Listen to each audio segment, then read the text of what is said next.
Editing is the make or break of the next Oscar-nominated action, crime, comedy drama or documentary.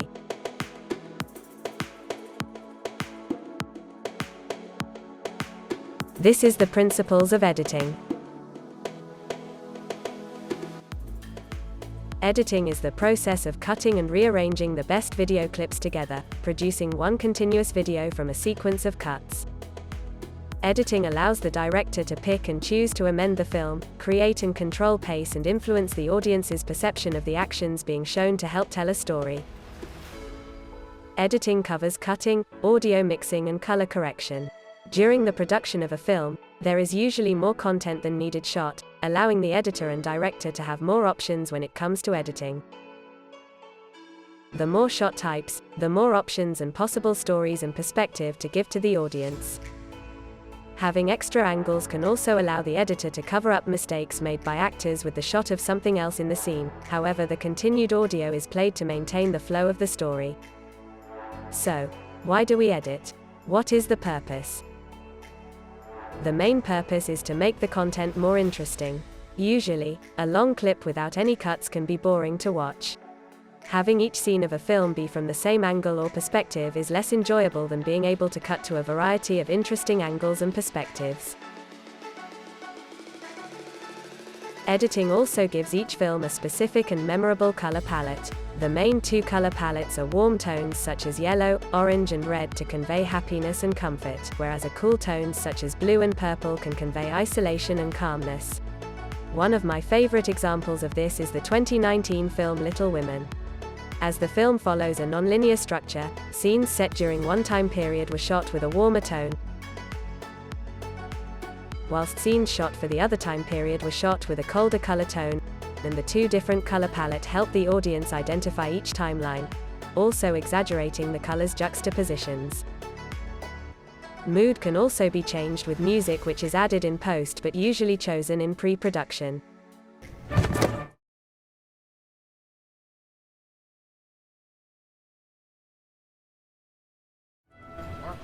A film's score can express certain emotions, such as an upbeat high-toned piece of music with unexpected twists and turns in the melody can portray happiness and joy.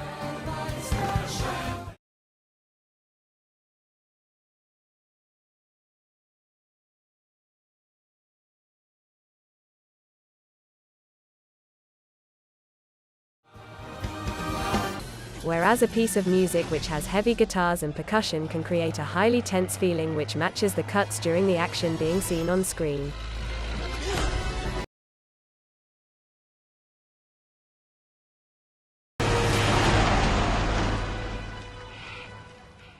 During the 1920s, Russian filmmaker Vsevolod Pudovkin assembled the 5 principles of editing: contrast, parallelism, symbolism, simultaneity and leitmotif.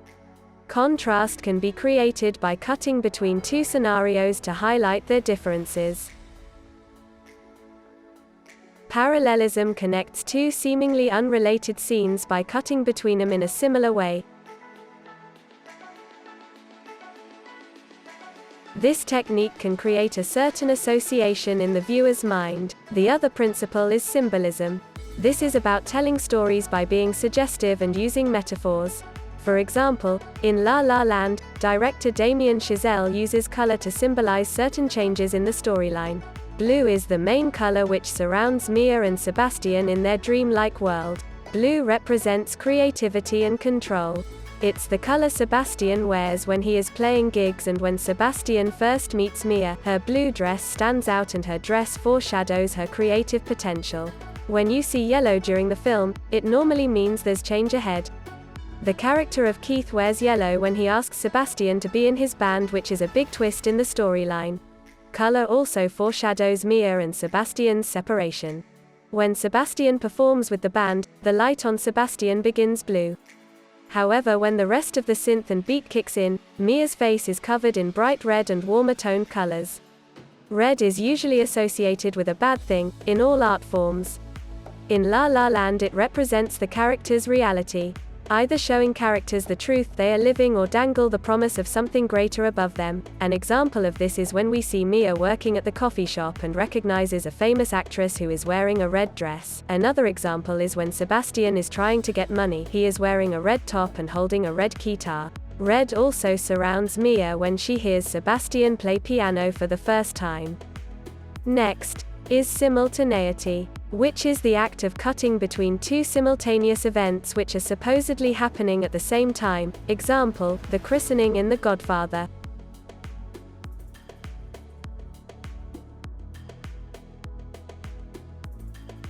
Finally, leitmotif, the reiteration of theme by repeating a shot or shot type to create a code for the audience, either in a film series or in one single film. For example, in the Jaws film series, the editor uses the POV, point of view, shot of the shark to hint to audiences that the animal is about to attack, as it uses this shot only in this circumstance. Editing began with the French filmmakers the Lumière brothers, who were able to create the first films which were several minutes long and consisted of several shots. Georges Méliès later began to realize that there might be a way to play back the images not in the exact same time and speed as they were taken. Primitive examples of editing is Georges Méliès, A Trip to the Moon, in 1902, and this experimented with jumping in time to make objects disappear and appear.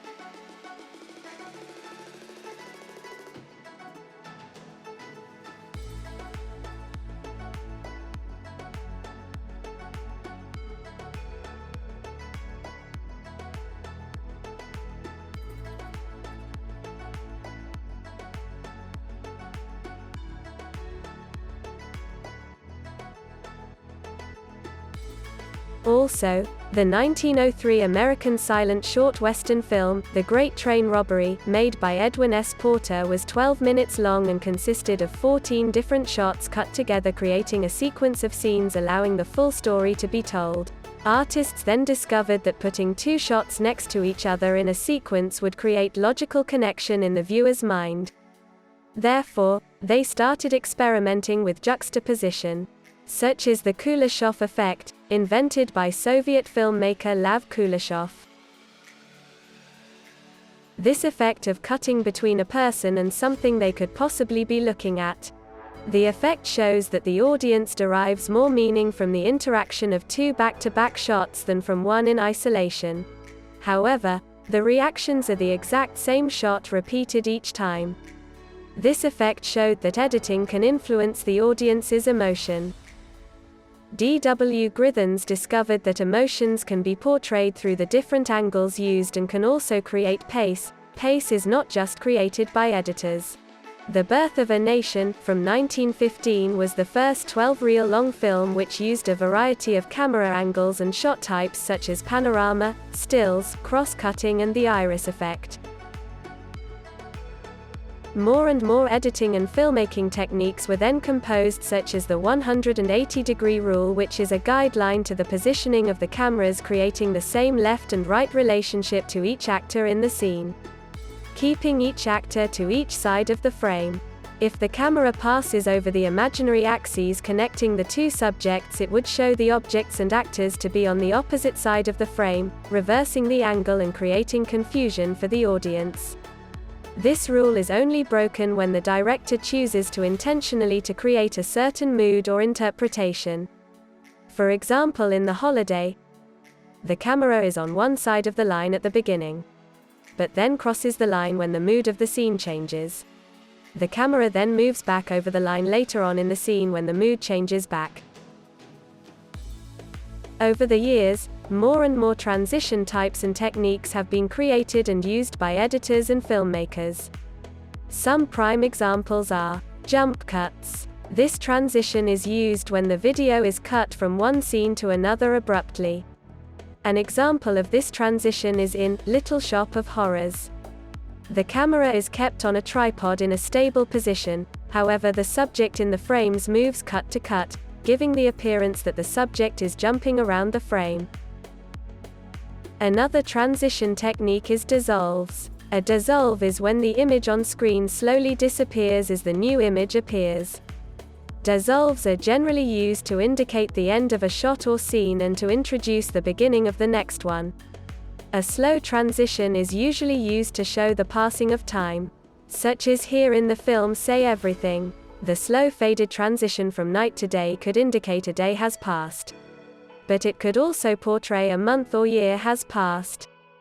A faded, dissolved transition can also allow the audience to see into a character's head, such as in this example from the BBC series Sherlock. Camera techniques can also be experimented with on set and chosen in the edit to portray a certain mood or pace. A commonly used technique for action movies is the following the action technique. This allows the camera to capture all the action taking place by tracking the actor. This is usually a handheld shot, or a camera is placed on a crane for higher production movies. This technique has been used in many blockbusters action films, such as James Bond, and Marvel films such as The Avengers, as it allows the audience to see all the surroundings and keep up with all the action taking place on set. Another technique used by editors is shot variation, which helps create pace. The choice for an editor to cut between multiple shot types is used to show the audience multiple emotions in the scene. Shot variation also makes the edit you are watching more interesting, as you can see the story and action from multiple perspectives, engaging the audience and making the story more interesting for the viewer. For example, an action scene will use fast cuts to different angles to match the pace of the action happening on screen, whereas a sad or confession of love scene will have faded transitions and small number of cuts to match the slow pace of the character's actions. Another editing technique is seamless editing. This can be created by the editor combining related shots or different components of a single shot into a sequence, which can direct the audience's attention to the consistency of the story, meaning the viewer is only concentrating on the single storyline happening in the scene or film. An example is in Perks of Being a Wallflower, where the two mid-shots at eye level are cut to, back and forth. Finally, a technique which breaks the 180-degree rule is the shot reverse shot, which cuts back and forth over the line of action in a scene. For example, in Mission Impossible and Eternal Sunshine of the Spotless Mind. I don't know any jokes about your name. Huckleberry Hound. An additional technique commonly used by editors is a montage. This is a sequence of shots, typically cut to music, which shows the progression of something over time. A film known for its montages are the Rocky films. Other examples films which use montages are Up and Spider-Man.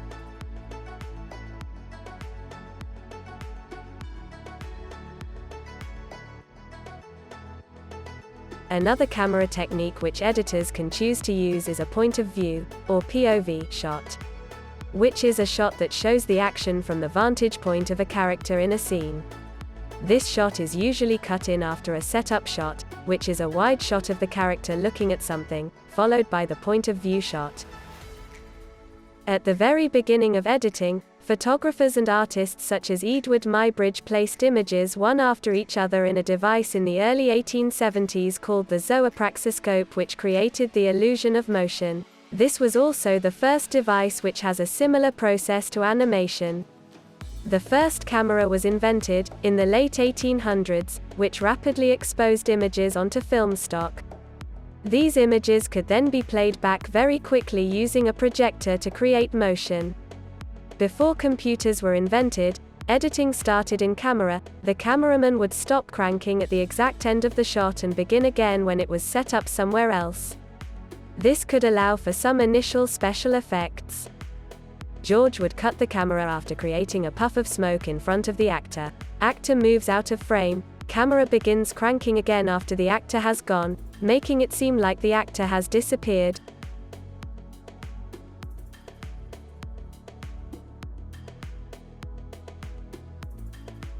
For George Méliès to rearrange his film, the editor would have to physically cut apart the film stock and then splice it together with another piece of film stock in the desired order.